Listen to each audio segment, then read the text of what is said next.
गौतम अडानी ने दौलत कमा ली तो कौन सी कमाई कर ली जी। मुकेश अंबानी ने अरबों डॉलर कमा लिए तो कौन सी कमाई कर ली। कमाई तो रतन टाटा जी कर गए हैं, सबको पीछे छोड़ गए हैं, बाजी ले गए हैं। सर अजीम है आप। हेलो फ्रेंड्स, नमस्ते, अस्सलाम वालेकुम, सत श्री अकाल। जो भी आपको पसंद है कबूल कीजिए और चलते हैं आज की इंटरेस्टिंग रिएक्शन वीडियो की तरफ।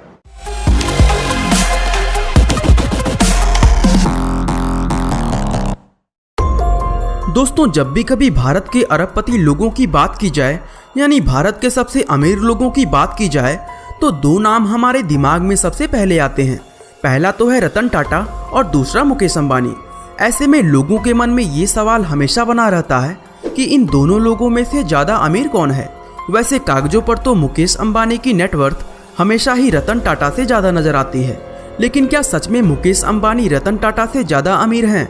अगर आप भी इस सवाल का जवाब जानना चाहते हैं तो इस वीडियो को लास्ट तक जरूर देखिएगा, क्योंकि आज की हमारी इस वीडियो में हम आपको रतन टाटा और मुकेश अंबानी के पूरे इतिहास और उनकी नेटवर्थ की सटीक तुलना करके दिखाएंगे, जिससे ये बात पूरी तरह साफ हो जाएगी कि असल में इन दोनों में से ज़्यादा अमीर कौन है।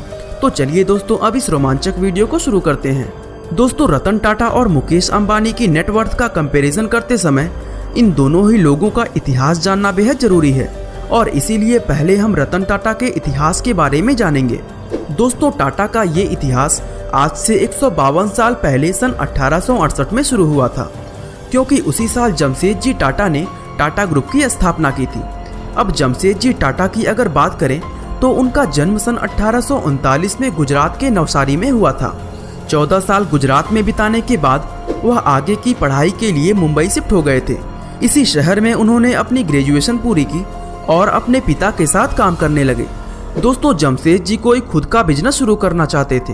हालांकि उस समय अंग्रेजों के राज की वजह से खुद का बिजनेस शुरू करना बहुत मुश्किल होता था, लेकिन जमशेदजी के इरादे काफी मजबूत थे। आखिरकार जमशेदजी ने सन 1868 में 21,000 की पूंजी से एक कॉटन कंपनी की शुरुआत की और यहीं से टाटा ग्रुप की नींव पड़ी। जमशेदजी की उम्र उस समय सिर्फ 29 साल थी और उन्होंने अपने व्यापार की शुरुआत नागपुर शहर में एक कॉटन मिल बनाकर की थी। वो शुरुआत से ही क्वालिटी प्रोडक्ट बनाने में विश्वास रखते थे और कॉटन के बिजनेस को समझने के लिए वे कई बार इंग्लैंड भी गए थे। जमशेदजी ने अपनी कॉटन मिल को बहुत अच्छी तरह चलाया और साथ ही अपने आगे की प्लानिंग भी शुरू कर दी। असल में जमशेदजी का सपना एक स्टील कंपनी खोलना, हाइड्रो इलेक्ट्रिक पावर बनाना और भारत में एजुकेशनल इंस्टीट्यूट खोलना था, क्योंकि जमशेदजी भारत को एक सशक्त देश बनाना चाहते थे और वो तभी संभव हो सकता था जब भारत में शिक्षा का स्तर सुधरेगा। जमशेदजी ने इन तीनों ही लक्ष्य को हासिल करने में अपना काम शुरू कर दिया था। लेकिन दोस्तों, अफसोस की बात ये थी कि अपने पूरे जीवन में वो इन तीनों में से एक भी लक्ष्य को पूरा नहीं कर पाए थे। एक बार जमशेदजी को इंडियन होने की वजह से एक 5 स्टार होटल में जाने से रोक दिया गया था, और तभी उन्होंने सोच लिया था कि वे एक ऐसा 5 स्टार होटल बनाएंगे जिसके अंदर सभी भारतीय लोगों को जाने की आज़ादी होगी, और तभी उन्होंने मुंबई का मशहूर ताज होटल को बनवाया था। असल में जमशेदजी खुद से ज़्यादा भारत और भारत के लोगों के बारे में सोचते थे, और यही सीख उन्होंने अपने बेटे दोराब जी को भी दी थी। साल 1904 में जमशेदजी के निधन के बाद जब कारोबार की जिम्मेदारी दोराब जी पर आई, तो उन्होंने न सिर्फ अपने पिता के आदेशों पर चलते हुए सभी प्रोजेक्ट्स को पूरा किया, बल्कि उन्हें एक नई ऊंचाइयों पर पहुंचा दिया। दोराब जी ने अपने पिता का सपना पूरा करते हुए साक्षी नाम के एक गांव में अपना स्टील प्लांट लगाया। साल 1938 में दोराब जी के बाद टाटा सन्स की बागडोर जेआरडी टाटा के हाथों में आ गई। जेआरडी टाटा एक जबरदस्त बिजनेसमैन थे और वे बहुत तेजी से नई कंपनियां और नए बिजनेस शुरू करते थे। जिस समय जेआरडी टाटा कंपनी के चेयरमैन बने, उस समय टाटा ग्रुप में कुल 14 कंपनियां हुआ करती थी। दोस्तों, जेआरडी टाटा ने ही भारत की पहली एयरलाइंस टाटा एयरलाइंस की शुरुआत की थी, जिसको आज हम एयर इंडिया के नाम से जानते हैं। इसके अलावा टाटा की कुछ मशहूर कंपनियां जैसे Tata chemical, Tata T, Tata Motors और टीसीएस की शुरुआत भी जेआरडी टाटा ने ही की थी। सन 1991 में जब जेआरडी टाटा ने कंपनी का चेयरमैन पद छोड़ा था, तो कंपनियों की संख्या 14 से 95 पहुंच गई थी। जमशेदजी और दोराब जी की तरह ही जेआरडी टाटा भी खुद से पहले भारत और भारतीय नागरिकों के बारे में सोचते थे, और इसीलिए वह टाटा के सोशल वर्क को एक कदम और आगे ले गए थे। दोस्तों, जेआरडी टाटा के बाद टाटा ग्रुप के चेयरमैन बने रतन टाटा, और रतन टाटा के चेयरमैन बनने के बाद टाटा के सभी बिजनेस और कंपनियां और भी नई नई ऊंचाइयों पर पहुंच गई। अब टाटा सिर्फ भारत ही नहीं बल्कि पूरी दुनिया में राज करती है। दोस्तों, ये तो हुई बात टाटा ग्रुप की। अब हम बात करते हैं मुकेश अंबानी के इतिहास के बारे में। दोस्तों, मुकेश अंबानी की ये कहानी साल 1960 में शुरू होती है, क्योंकि उसी साल उनके पिता धीरूभाई अंबानी ने रिलायंस कॉमर्शियल कॉरपोरेशन की शुरुआत की थी। दरअसल धीरूभाई अंबानी का जन्म सन 1932 में गुजरात के जूनागढ़ में हुआ था। वैसे तो उनके पिता एक टीचर हुआ करते थे, लेकिन फिर भी धीरूभाई अंबानी को पढ़ाई में कोई खास दिलचस्पी नहीं थी। उन्होंने 10वीं कक्षा के बाद पढ़ाई छोड़ दी और पढ़ाई छोड़ने के बाद उन्होंने बहुत सी छोटी मोटी नौकरियां करना शुरू कर दिया। लेकिन दोस्तों, उनका मन हमेशा ही खुद का व्यापार करने का हुआ करता था। अपने इसी सपने को पूरा करने के लिए उन्होंने साल 1960 में मुंबई के अंदर अपनी पहली कंपनी रिलायंस कॉमर्शियल कॉरपोरेशन की शुरुआत की। ये कंपनी भारतीय मसालों और पॉलिस्टर यार्न का व्यापार करती थी। इसके बाद साल 1966 में धीरूभाई ने कपड़े का व्यापार शुरू किया और अपनी दूसरी company Reliance textile engineers private limited की नींव डाली। दोस्तों, साल 1973 में इस कंपनी का नाम बदलकर रिलायंस इंडस्ट्रीज लिमिटेड रख दिया गया। धीरूभाई अंबानी भले ही ज़्यादा पढ़े लिखे नहीं थे, लेकिन उनके अंदर बिजनेस करने की ज़बरदस्त काबिलियत थी। वह लोगों का भरोसा जीतने और उनसे अपनी बात मनवाने में माहिर थे। यही वजह थी कि उस जमाने में भी रिलायंस के पास ज़रूरत से ज़्यादा इन्वेस्टर्स मौजूद थे, जबकि दूसरी कंपनियां दिन रात मेहनत करके भी इन्वेस्टर्स का भरोसा नहीं जीत पाती थी। इसके बाद दोस्तों, धीरूभाई अंबानी ने कई अलग अलग बिजनेस शुरू किए और जिस भी बिजनेस में उन्होंने हाथ डाला उसमें वो टॉप बिजनेसमैन बन गए। साल 2002 में धीरूभाई अंबानी का देहांत होने के बाद उनका पूरा बिजनेस उनके दोनों बेटों अनिल अंबानी और मुकेश अंबानी के बीच बांट दिया गया। लेकिन बाद में अनिल अंबानी को बिजनेस में लॉस होने लगा, जिससे उनकी कई कंपनियां बैंकरप्ट हो गईं। अभी कुछ समय पहले ही उनका ये बयान भी आया था कि कारोबार में घाटा होने की वजह से इस समय उनकी नेटवर्थ 0 हो गई है। इसके विपरीत मुकेश अंबानी ने अपने पिता से विरासत में मिले बिजनेस को बहुत अच्छे ढंग से चलाया और वो अपने हिस्से में आई सभी कंपनियों को इतनी ऊंचाई पर ले गए कि आज उनकी गिनती सिर्फ भारत ही नहीं बल्कि दुनिया भर के अमीर लोगों में की जाती है। दोस्तों, ये तो हुआ दोनों कंपनियों का इतिहास। अब हम रतन टाटा और मुकेश अंबानी दोनों की तुलना करके ये पता लगाने का प्रयास करते हैं कि दोनों में ज़्यादा अमीर कौन है। दोस्तों, मुकेश अंबानी की अगर बात की जाए तो उनकी प्रमुख कंपनी रिलायंस इंडस्ट्रीज लिमिटेड है, जबकि रिलायंस रिटेल, रिलायंस पेट्रोलियम और रिलायंस जियो आदि सभी कंपनियां रिलायंस इंडस्ट्रीज लिमिटेड की ही सब्सिडरी है। अब अगर बात करें टाटा ग्रुप की, तो रिलायंस कंपनी की तुलना में इसकी सहायक कंपनियों की संख्या बहुत ज़्यादा है, क्योंकि टाटा ने लगभग हर एक इंडस्ट्री में ही अपनी दस्तक दी हुई है। ऐसे में अगर हम दोनों कंपनियों के मार्केट कैप यानी मार्केट वैल्यू की बात करें तो मैक्सिमम टाइम टाटा का मार्केट कैप रिलायंस से ज़्यादा रहता है। अब ऐसे में ये सवाल उठता है कि अगर टाटा का मार्केट कैप रिलायंस से ज़्यादा है तो फिर रतन टाटा का नेटवर्थ मुकेश अंबानी से इतना कम क्यों है। असल में इसका कारण ये है कि मुकेश अंबानी रिलायंस इंडस्ट्रीज के लगभग 48% शेयर के मालिक हैं। इसीलिए सितंबर में उनकी नेटवर्थ $88 बिलियन तक पहुंच गई थी। और अगर बात की जाए रतन टाटा की, तो टाटा कंपनी में उनके शेयर 1% से भी कम है, जिसके कारण उनकी नेटवर्थ मुकेश अंबानी के सामने काफ़ी कम नज़र आती है। अब ऐसे में ये सवाल भी उठता है कि अगर रतन टाटा सिर्फ 1% शेयर के मालिक हैं तो फिर टाटा की बाकी शेयर होल्डिंग किसके पास है।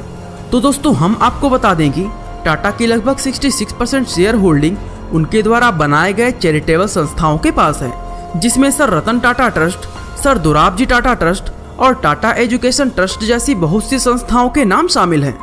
दोस्तों, ये सभी संस्थाएं अलग अलग क्षेत्रों में भारतीय लोगों की मदद करने का काम करती है।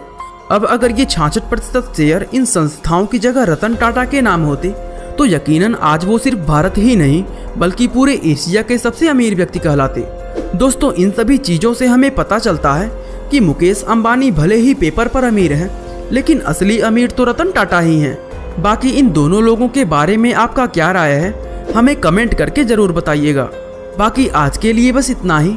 उम्मीद है आपको हमारी आज की यह वीडियो काफ़ी पसंद आई होगी। और दोस्तों, ऐसी ही इंटरेस्टिंग वीडियोस को लगातार देखने के लिए हमारे चैनल को शेयर और सब्सक्राइब करना बिल्कुल ना भूलें। आपका बहुमूल्य समय देने के लिए बहुत बहुत धन्यवाद। क्या बात है जी, बहुत ही शानदार। दुनिया में अगर हर चीज़ का कंपैरिजन कर भी लिया जाए तो दिलों में जो मोहब्बत दूसरे इंसानों के लिए पाई जाती है उसका कोई कंपैरिजन नहीं किया जा सकता। रतन टाटा जी कुछ जितना भी मैंने उनके बारे में सुना है या जितना भी मैंने उनके बारे में जाना है, मैं जब भी उनका जिक्र करता हूँ तो मैं इमोशनल हो जाता हूँ, मेरे जज्बात काबू में नहीं रहते और मैं खुद से सवाल करता हूँ कि इतना बड़ा दिल देने वाले ने रतन टाटा जी को इतना बड़ा दिल देकर भेजा है।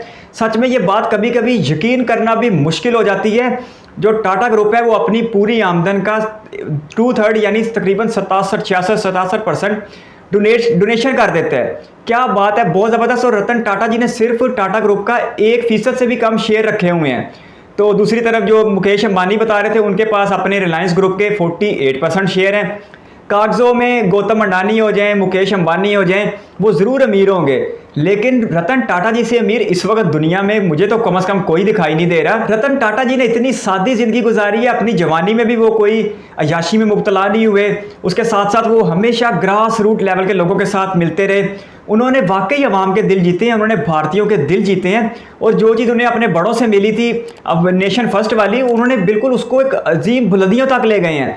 इन्होंने तो सारे रिकॉर्ड कायम कर दिए हैं, यानी कि 102 बिलियन डॉलर तक उनकी डोनेशन पहुंच चुकी है जो वो आज तक कर चुके हैं। और गौतम अडानी जो इस वक्त इंडिया के सबसे अमीर इंसान हैं, उनकी नेटवर्थ तकरीबन 122-123 बिलियन डॉलर के आसपास है। दूसरे नंबर पर मुकेश अंबानी आते हैं, लेकिन रतन टाटा जी से आगे कोई हो ही नहीं सकता।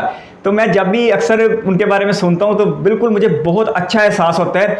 और अगर आप एक भारतीय हैं तो यकीन जाने ये आपके लिए बहुत ही ज़्यादा ऑनर की बात है कि आपके देश में सर रतन टाटा जैसे इंसान बसते हैं जो अपने लिए नहीं दूसरों के लिए जीते हैं। बहुत अजीम इंसान है, बहुत अजीम इंसान है। और जब भी उनका जिक्र होता है, चाहे कैमरा ऑन हो चाहे कैमरा ऑफ हो, मैं उन्हें जब भी देखता हूँ, जहाँ पे भी देखता हूँ, तो मैं उन्हें एक सलूट करना नहीं भूलता। रतन टाटा जी, आपको एक नहीं 1000 बार सलूट, 1000 नहीं लाखों बार सलूट। जितनी बार भी आपकी तारीफ की जाए उतनी बार कम है। मैं आपकी बड़ी दिल का, मैं आपकी सखावत का बहुत बड़ा मद्दाह हूँ, क्योंकि मैंने अपनी ज़िंदगी में आपसे बढ़ के बड़े दिल वाला इंसान नहीं देखा। आपके दिल में देने वाले ने इतनी हमदर्दी दी है, सच में बहुत ही आप बहुत ज़्यादा एहतराम के काबिल हैं। हालांकि मैंने आज तक कोई टाटा की प्रोडक्ट इस्तेमाल नहीं की, ना ही आज तक टाटा डोनेशन का 1 रुपया भी मैंने अपने आसपास कहीं लगता देखा है। लेकिन जिस तरह भारतीयों के जज्बात हैं और जिस तरह भारतीयों के दिल में रतन टाटा जी के लिए इज्जत है, वो चीज़ देख के मुझे भी एहसास होता है कि भारतीय लोग कितनी मोहब्बत करते होंगे इस अजीम तरीन इंसान का नाम। तो किसी तौर भी किसी भी शख्स का इनके साथ कंपैरिजन नहीं किया जा सकता। वो एलोन मस्क हो, वो जेफ ब्रोज हो, वो मार्क ज़करबर्ग हो, बिल गेट्स हो, वारन बफेट हो, जो भी हो, रतन टाटा जी ने जो नाम कमा लिया है और रतन टाटा जी ने जो अजीम ज़िंदगी गुजार दी है, आने वाले वक्तों में रतन टाटा जी का नाम हमेशा अच्छे अल्फाज में याद रखा जाएगा। उन्हें एक बिजनेसमैन नहीं, उन्हें इंसानियत के दिलों पे राज करता हुआ इंसान माना जाएगा। और तारीख को मानना पड़ेगा कि भारत का ये पुत्र सच में एक अजीम तरीन इंसान था। कोशिश करेंगे कि कोई ऐसी वीडियो भी देखे जिसमें टाटा ग्रुप की डोनेशंस दिखाई जाए और रतन टाटा जी की ज़िंदगी ग्रास रूट लेवल पे दिखाई जाए, उनका रहन सहन जो इंतहाई सादा है वो दिखाया जाए। आज ये बूढ़े हो गए और उनकी शख्सियत आज भी वैसी जादुई है, दिल करता है कि बंदा इनको देखता ही रहे। मैं दिल की बात बता रहा हूँ, मैं कोई खुशामद नहीं कर रहा, मैं इनकी शख्सियत से बहुत ज़्यादा मुतासर हूँ। मैं इनका बहुत बड़ा मद्दा हूँ, मैं इनका बहुत बड़ा फ़ैन हूँ, ये एक हकीकत है। मुझे पता है मैं इनसे कभी भी नहीं मिल पाऊँगा, कभी भी बात नहीं कर पाऊँगा, लेकिन मैं जब भी बात करूँगा इनके बारे में तो हमेशा मेरे दिल में जज्बात भड़केंगे और मेरे दिल में इनके लिए बेहद एहतराम जारी हो जाएगा। मज़ीद रिएक्शन वीडियोस के लिए आप हमारे दूसरे चैनल पर भी तशरीफ़ ला सकते हैं, हम वहाँ पर भी आपका इंतज़ार और इस्तकबाल करेंगे। धन्यवाद। अगर इन दोनों के ग्रुप की बात की जाए तो दोनों में एक बात कॉमन थी, दोनों गुजरात से ताल्लुक़ रखते थे। और सच क्या है कि गुजरातियों के खून में जो कारोबार का एक शौक दौड़ता है ना, उसे कोई भी नहीं रोक सकता। यही वजह है कि गुजरात ने इन 2 बड़े कंपनियों को पैदा किया है और इन दोनों कंपनियों को पैदा करने वाले गुजरात से थे। गज्जू भाई हैं, प्रॉफिट के ऊपर बड़ी टका के नज़र रखते हैं। 1868 यानी 1868 में जमशेद जी टाटा ने टाटा ग्रुप की बुनियाद रखी थी। वैसे इससे पहले 1819-20 के आसपास उन जमशेद जी के बड़े भी मुंबई हिजरत करके आ चुके थे, जितनी हिस्ट्री मैंने इनके बारे में जानी है। खैर, अगर 1868 में भी शुरू किया हो तो वो इंडिया की पहली कॉटन मिल इन्होंने नागपुर में लगाई और वहीं से इन्होंने लोगों की भलाई के लिए काम शुरू कर दिया। क्वालिटी प्रोडक्ट के साथ साथ ये आवाम की भलाई पर मुकम्मल यकीन रखते थे। जमशेद जी टाटा के बाद तुराब टाटा जी और उसके बाद JRD या RJD टाटा जी और उसके बाद मेरे हीरो, आपके हीरो, पूरे भारत के हीरो रतन टाटा जी का नंबर आया। तुराब जी टाटा ने जो 2-3 ख्वाब देखे थे अपने मुल्क में आला तलीमी अदारा बनाने के लिए, एक स्टील मिल बनाने के लिए, एक बिजली घर बनाने के लिए और एक ऐसा होटल बनाने के लिए जहां ये ब्रिटिश गोरे भी आने के लिए तरसें, क्योंकि इन्हें एक जगह होटल में दाखिल नहीं होने दिया गया था सिर्फ इसी वजह से कि वो हिंदुस्तानी हैं। लेकिन 1903 में उन्होंने ये ब्रिटिश से ये इंतकाम ले लिया और हिंदुस्तान का क्या, दुनिया का एक बेहतरीन होटल तैयार किया जिसे ताज होटल कहा जाता है। वो अलग बात है कि उसकी ओपनिंग और वो ख्वाब उनकी ज़िंदगी में मुकम्मल नहीं हो सका, लेकिन जो वो बुनियाद पैदा करके गए टाटा ग्रुप की सूरत में, वो बहुत ही अमेजिंग थी। और दूसरी जंग अजीम में टाटा स्टील की वजह से जो प्रोडक्ट बनाई गई थी, सिक्योरिटी इक्विपमेंट बनाए गए थे, उन्होंने दूसरी जंग अजीम में बरतानवी को जीतवाने में बड़ी मदद की थी। यही बात है कि एक ब्रिटिश पॉलिटिशियन ने कहा था, टाटा स्टील सेव दस। दूसरी तरफ अगर रिलायंस ग्रुप की बात की जाए तो उनकी कामयाबी भी एक मिसाल के तौर पे पेश की जानी चाहिए। 1960 में इन्होंने अपना बिजनेस शुरू किया। मुकेश अंबानी के जो पिताजी थे, दारूभाई अंबानी नाम शायद उनका ले रहे थे, आगे से उनके 2 बेटे थे, अनिल अंबानी और मुकेश अंबानी। अनिल साहब तो अपना हिस्सा लेके ज़ाया करके उड़ा के बिल्कुल उनके हाथों में कुछ नहीं रहा, लेकिन दूसरी तरफ मुकेश अंबानी बहुत ही कामयाबी के साथ आगे बढ़ते चले गए और ये बड़ा लंबा अरसा तक इंडिया के और एशिया के अमीर तरीन इंसान भी रहे हैं। तो ये भी अपनी जगह ठीक है। इन्होंने भी आज लाखों की तादाद में रिलायंस ग्रुप ने भारत के लोगों को रोज़गार दे रखा है और ये करोड़ों नहीं अरबों रुपए में टैक्स पे भी करते होंगे। ये सारी बातें अपनी जगह एक हकीकत है, लेकिन टाटा ग्रुप ने और खुसूसन टाटा ग्रुप के ऑनर जनाब सर रतन टाटा जी ने जो नाम कमाया है, जो बिजनेस किया है, उसका कोई अल्टरनेटर नहीं है, उसका कोई कंपैरिजन नहीं है। इस वीडियो पे यहाँ तक बने रहने के लिए बहुत सारा धन्यवाद।